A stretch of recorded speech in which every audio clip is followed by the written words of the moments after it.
Akkam jirtu ani maqaan koo Dr. Masarat Olaanaa Jalduun jedhama.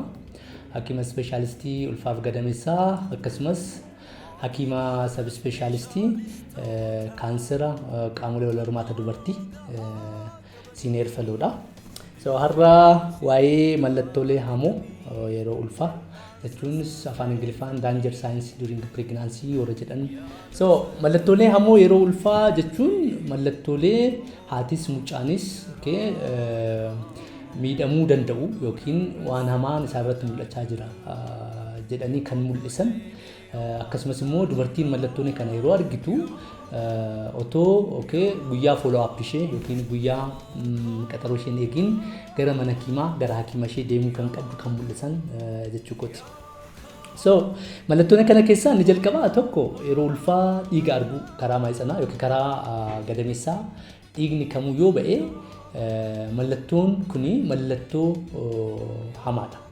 So dhiigni isheen argite baay'ee ta'uu danda'a xiqqoo ta'uu danda'a.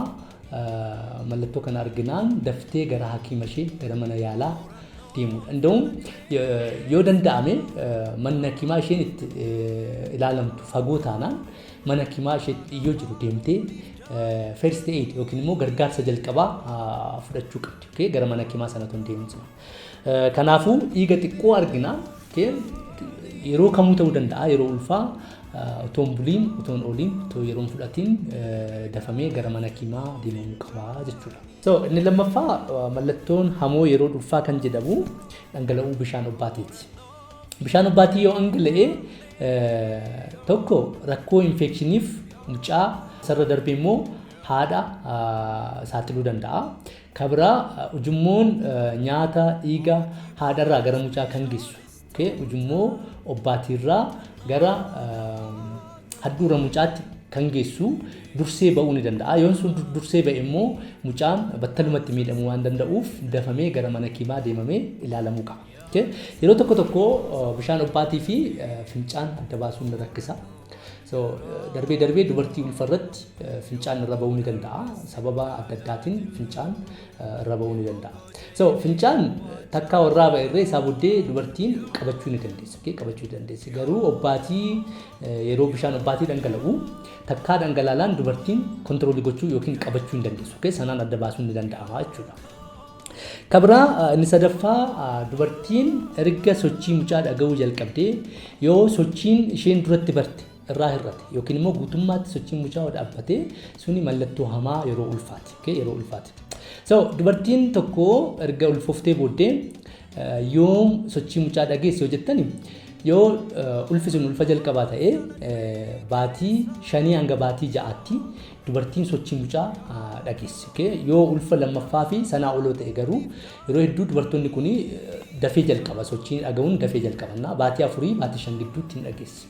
Erga dhageessee booddee sochiin sun yoo hir'ate isa duratti bartirraa yookiin yoo guutummaatti dhaabbate suni mucaan fayyaa dhabuu agarsiisuu danda'a waan ta'eef daftee gara mana hakiimaa deemtee altiraasaawundiin ilaalamee fayyummaa mucaa mirkanaa'uu qabaa jechuudha.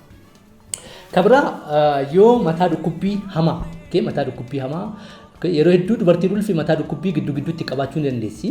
Isa duratti bartirraa mataa dhukkubbii hamaa keessumaa mataa dhukkubbiin suni qorichoota barre akka paarastaamoolii fa'aa fudhattee raawwayyaa utaanaanii mataa dhukkubbiin suni mataa dhukkubbii hamaa yookiin persistent headache jenna.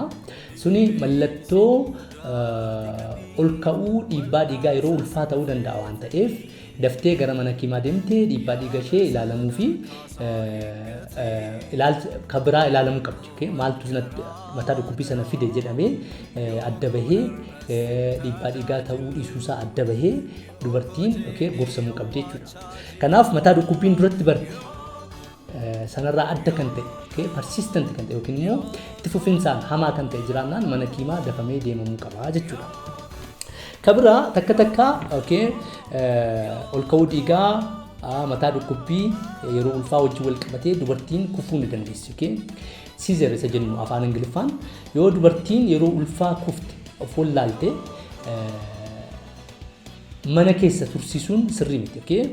Keessumaa kuftennaan amma mana hakiimaa deemamee mirkanaa'utti suni mallattoo dhiibbaa dhiigaa humnaa ol ka'u waan ta'eef mana hakiimaa deemtee kufuun suni maaliin ta'e jedhamee amma adda baafamutti ilaalamuu qabdi jechuudha. ስለዚህ dubartiin kufte tokko daftee mana hakiimaa deemtee ilaalamuu qabdi jechuudha.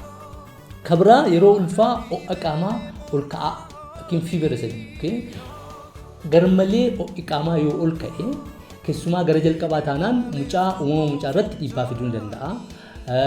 Gara ulfa erga guddates immoo sababa adda addaatiin ta'uu danda'a. Infekshinii adda addaa ta'uu danda'a. Fakkeenyaaf kan akka infekshinii busaa ta'uu danda'a, infekshinii kalee ta'uu danda'a. Gara mana hakiimaa deemtee daftee ol ka'uun qaamaa kun maaliin akka dhufe adda ba'ee hakiimamuu qaba jechuudha. Wantoonni hamoo kan jedhame yeroo ulfaa warra isinitti majaan kana kanaaf warra jaan kana yoo isinitti dhufe tokkoon isaa isinitti dhufe otoo yeroon kenniin guyyaa otoo hin taane sa'aatii irra otoo hin kenniin gara hakiima keessanii bilbiltanii gara mana yaalaa isinitti dhiyyaatu deemtanii gargaarsa jalqabaa argachuun dirqama jechuudha. Galatama.